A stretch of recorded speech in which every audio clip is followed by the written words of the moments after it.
Sobat Budaya di seluruh Nusantara, saya Yobi sebagai dalang wayang putih dari Museum Kubuk Wayang Kota Mojokerto, Jawa Timur. Sobat Budaya, di pertemuan video ini saya akan mengenalkan kepada Sobat Budaya mengenai wayang putih. Di dalam pementasan kita selalu menggunakan berbagai cerita dari kerajaan Tiongkok. Kali ini Sobat Budaya, saya akan mengenalkan beberapa penokohan-penokohan wayang yang ada dalam pementasan di wayang Potehi, yang mungkin sebagian Sobat Budaya sudah banyak yang tahu, bahkan banyak yang mendengar cerita Sampai Ingtai. Cerita Sampai Ingtai ini Sobat Budaya terjadi zaman dinasti Song, dan saya akan memperkenalkan penokohan seorang pemuda yang tampan, yang cerdas, yaitu Sampai.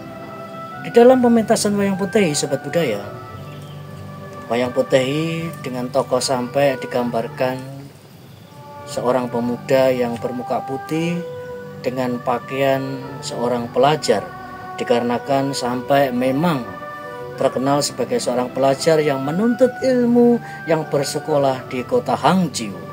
Akan tetapi Sobat Budaya, pemuda yang bernama Sampai memang melatar belakangi bukan dari keluarga yang sangat kaya raya. Dia hanyalah pemuda desa yang hidup dengan orang tua perempuan, dikarenakan ayahnya yang bernama Sam Hong sudah lama meninggal dunia. Sobat Budaya di seluruh Nusantara, saya ingin memperkenalkan lagi penokohan wayang Potehi dalam cerita Sampai Ingtai.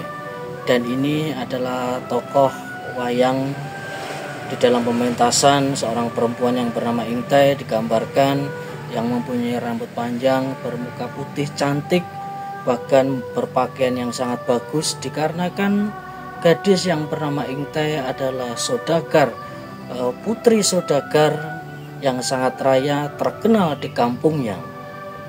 Boleh saya bercerita sedikit Sobat Budaya? Awal cerita Sampai Ingtai dimulai dari pertemuan Sampai dan Ingtai ketika mereka masing-masing ingin menuntut ilmu di kota Hangzhou. Akan tetapi Sobat Budaya, bisa diketahui di kota Hangzhou tersebut, sekolah tersebut dikhususkan hanya untuk para laki-laki.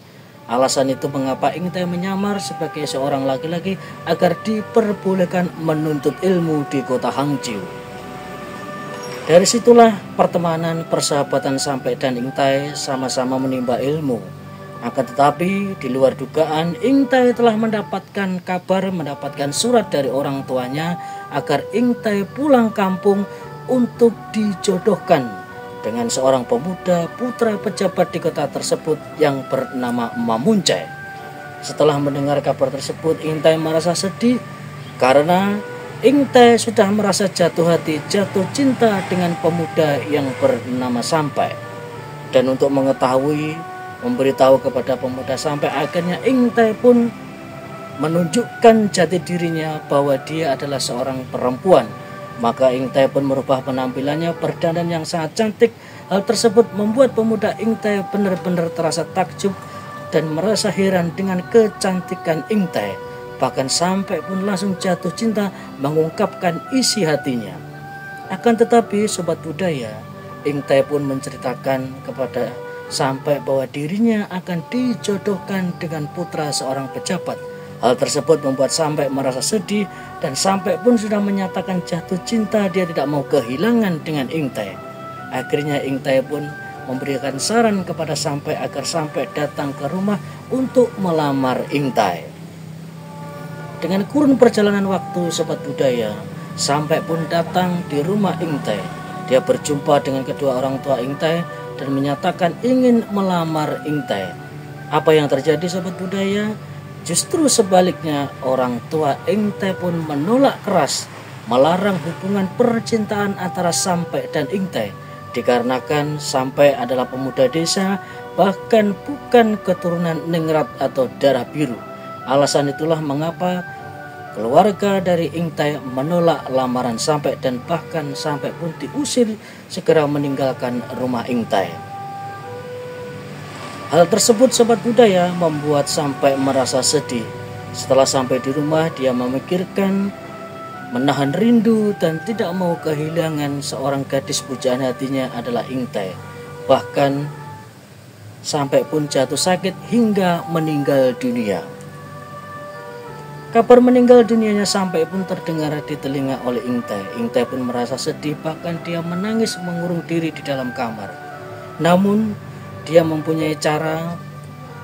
Dia telah mengajukan persyaratan kepada calon suaminya pemuda yang bernama Mamunce agar nanti iring-iringan kemanten melewati makam dari Sampai dengan alasan Sampai adalah sahabatnya. Mendengar kabar sakit sampai meninggalnya Ingtai belum pernah menjenguknya.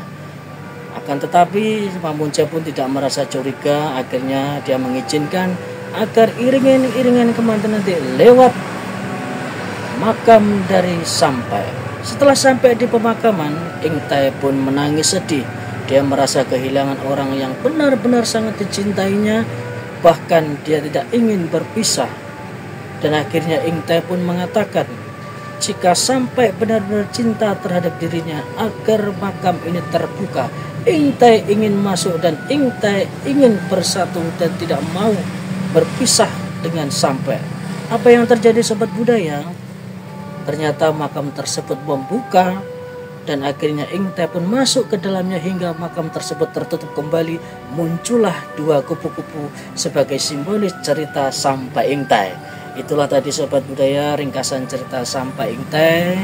Semoga saja bisa menambah pengetahuan sobat budaya dan bisa menambah wawasan bahwa dalam setiap pementasan wayang putih banyak sekali cerita-cerita yang akan disajikan oleh para dalang-dalang. Salam budaya menyatukan bangsa menuju Indonesia Emas 2045.